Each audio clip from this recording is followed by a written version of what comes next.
Bienvenue pour ce nouveau potin de la paye. Youpi, c'est bientôt Noël!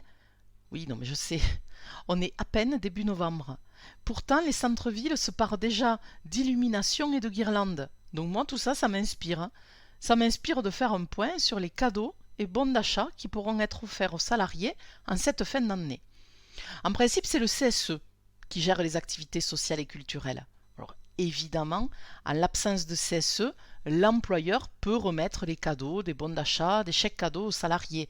Attention cependant, ménagez-vous en cas de contrôle la preuve du dernier procès-verbal de carence aux élections, par exemple. Concernant les montants, les bons d'achat et des cadeaux devraient, par principe, être soumis à cotisation, puisqu'il s'agit d'avantages attribués en contrepartie ou à l'occasion du travail.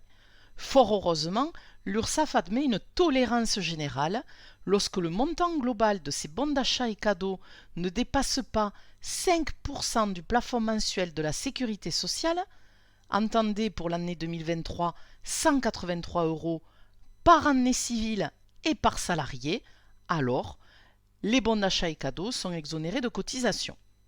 Oui, alors vous allez me dire si ce montant est dépassé. Pas d'affolement. Il faut vérifier 3 choses. Premièrement, vérifier que les cadeaux et bons d'achat soient attribués à l'occasion de certains événements reconnus par l'URSSAF. Re-youpi! Noël fait partie de ces événements.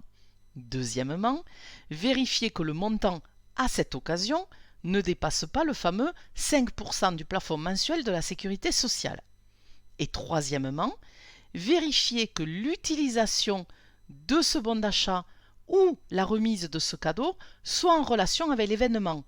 Par exemple, un jouet pour les enfants du salarié.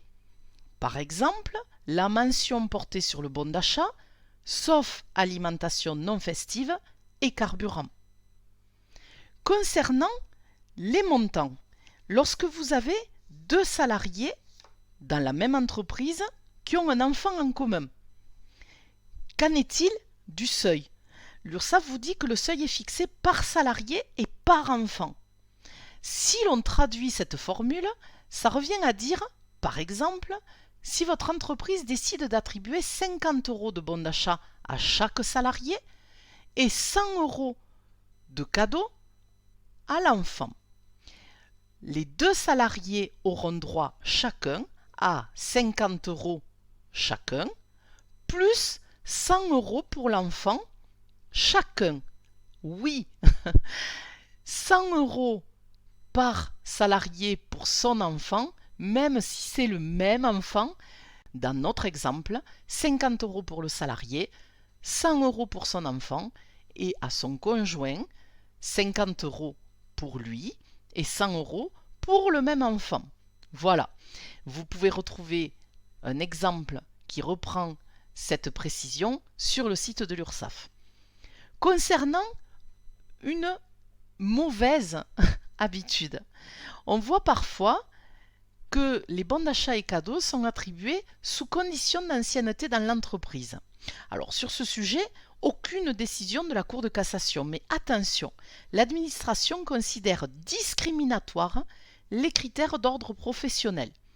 Et parmi les critères d'ordre professionnel, on retrouve l'ancienneté, la présence effective au cours de l'année, le temps de travail du salarié. Donc attention à cette pratique qui conditionne l'attribution des cadeaux et bons d'achat à une certaine ancienneté dans l'entreprise. Pensez à faire un rescrit social auprès de l'URSSAF pour vous assurer que cette condition d'ancienneté serait admise en cas de contrôle. Qu'est-ce que le rescrit social? Ça fera sans doute l'objet d'un prochain potin de la paye. Bonne journée!